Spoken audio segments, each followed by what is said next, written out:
সুধী ভক্তবৃন্দ, আজকাল গুরুকরণ একটা বড় সমস্যার বিষয় হয়ে পড়েছে। আগের দিনে আমাদের দেশে যে সমস্ত গুরু ছিলেন, যারা দীক্ষা দিতেন, তারা প্রত্যেকেই সিদ্ধ পুরুষ ছিলেন।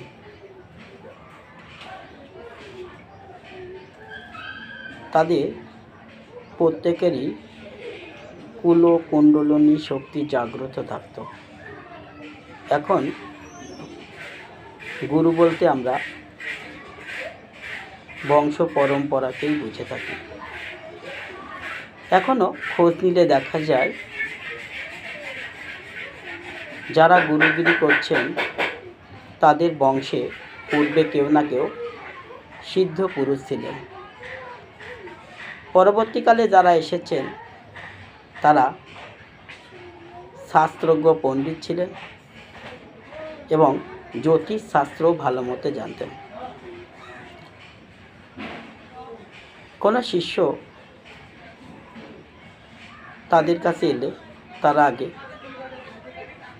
তাদের কোষ্ঠী বিচার করে নিতেন।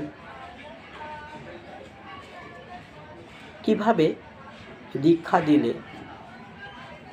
তারা তাদের উপাস্য দেবতাকে লাভ করতে পারবে সেটা বিচার করে তাদেরকে সে পথে চালিত করতেন।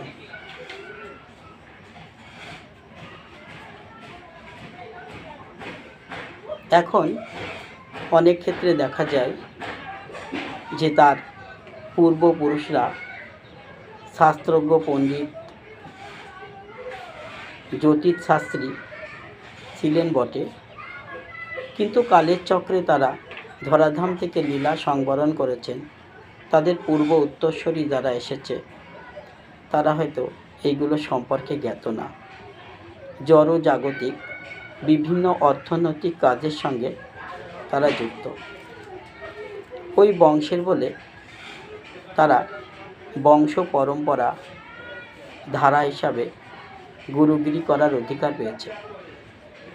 সেক্ষেত্রে দেখা যায় কোনো শাক্তকে বিষ্ণু মন্ত্র দিচ্ছে, আবার কাউকে কোনো বৈষ্ণবকে দিচ্ছে, বৈষ্ণব ঘরের কাউকে দিচ্ছে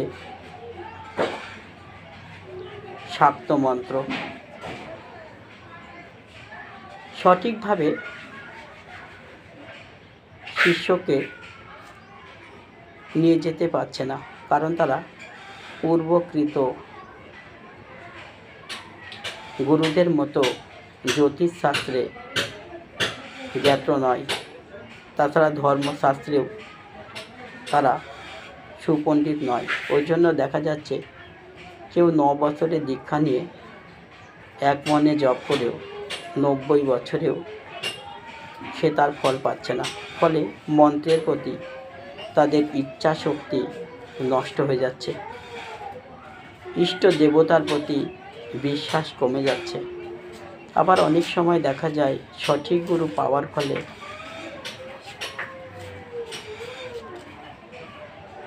কেউ অনেক দ্রুত এগিয়ে যাচ্ছে। গুরু সিদ্ধি লাভ করতে না পারলেও শিষ্য সিদ্ধি লাভ করে ফেলছে। এগুলো বিশেষ এক প্রণালী অনুসারে হয়, যে যে পথের অধিকারী যে পথে গেলে দ্রুত তার উপাস্য দেবতাকে লাভ করতে পারবে তাকে সেই পথকেই প্রেরণ করা হয়।